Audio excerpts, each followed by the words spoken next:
Un article publié cette semaine par nos confrères de la Montagne affirme que le nombre de licenciés de football dans la région atteint des niveaux historiquement bas. Pour en parler, nous recevons David Rochesse, chargé de communication à la Ligue d'Auvergne de football. Bonsoir. Bonsoir. Alors l'Auvergne vient-elle de passer sous la barre symbolique des 50 000 licenciés de foot, comme le raconte la Montagne cette semaine ? Alors en fait, je voudrais apporter une petite précision par rapport à ce chiffre. Il faut retenir de manière exacte puisqu'il ne prenait pas en compte une certaine catégorie de licences. Donc nous sommes aujourd'hui à ce jour 50 707 licenciés à la Ligue d'Auvergne. Alors, on est proche de cette barre des 50 000, c'est évident, mais... La Montagne dit que depuis 1921, il n'y a jamais eu moins de 50 000 licenciés en Auvergne. Donc on approche quand même des niveaux historiquement bas. Alors oui, effectivement, on va pas nier la baisse des effectifs, mais cette baisse représente par rapport à la saison dernière 2% de baisse. Donc vous voyez qu'on est quand même loin de la catastrophe à laquelle on voudrait bien nous faire croire.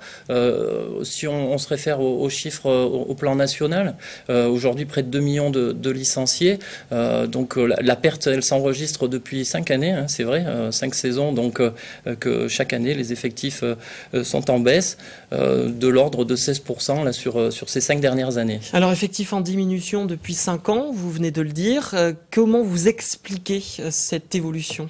Alors, il y a plusieurs explications possibles. La première, c'est une explication un peu plus technique, liée notamment à la manière dont sont maintenant enregistrées les licences, des raisons, je dirais, d'informatique. Aujourd'hui, donc, le traitement se fait par informatique, enfin déjà depuis 3-4 ans. Et du coup, ce serait plus compliqué ? Alors, en fait, c'est pas plus compliqué, c'est juste que ce traitement-là a épuré, on va dire, le fichier.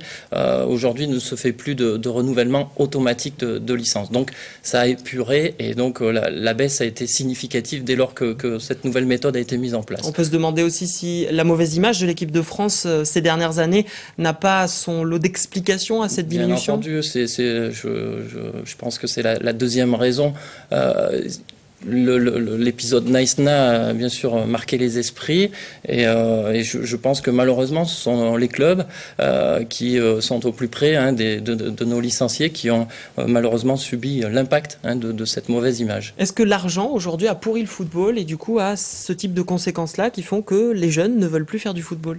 Alors moi je ferai pas d'amalgame entre le foot professionnel, le monde du foot professionnel et le monde du football amateur, celui que je connais.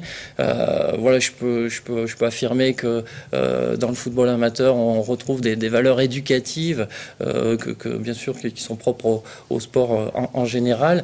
Et donc je pense aujourd'hui que cette baisse de licenciés elle est évidente, on va pas la nier, mais nous avons depuis quelques années tenté de mettre en place des actions pour essayer d'inverser cette tendance. Alors vous allez faire comment justement pour attirer de nouveau les jeunes à venir faire du football ? Alors la baisse est générale, donc ça ne nous permet pas de pointer du doigt telle catégorie ou telle autre. Donc les actions, il y a plusieurs chantiers qui vont être développés ou qui ont déjà débuté.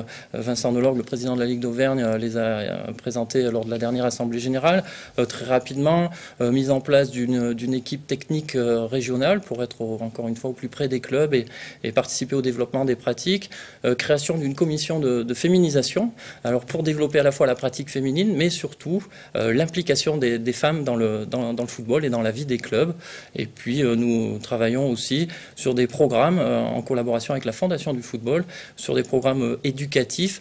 L'idée étant de permettre aux clubs de partir sur des projets éducatifs. Des projets éducatifs bien au-delà du simple projet sportif que peut avoir un club aujourd'hui. Une dernière question très rapide, on va parler quand même du Clermont Foot Auvergne qui reste le grand club phare de la région. On ne ressent pas un grand engouement au niveau des supporters autour de ce club qui a quand même joué la montée en Ligue 1 la saison dernière. Comment vous expliquez cela ? Alors je ne me permettrai pas de l'expliquer, simplement c'est vrai que je le déplore bien entendu parce que le foot auvergnat, le foot amateur et tous les bénévoles ont besoin d'avoir une vitrine importante qui rayonne au plus haut niveau. Donc cette montée en Ligue 1 aurait été évidemment un coup de pouce extraordinaire pour l'ensemble, je pense, des clubs et du foot auvergnat. Voilà, la dernière marche a été un peu compliquée à gravir, mais voilà, on est les premiers supporters, hein, bien entendu. Merci David Rochès. Je rappelle donc que vous êtes chargé de communication à la Ligue d'Auvergne de football.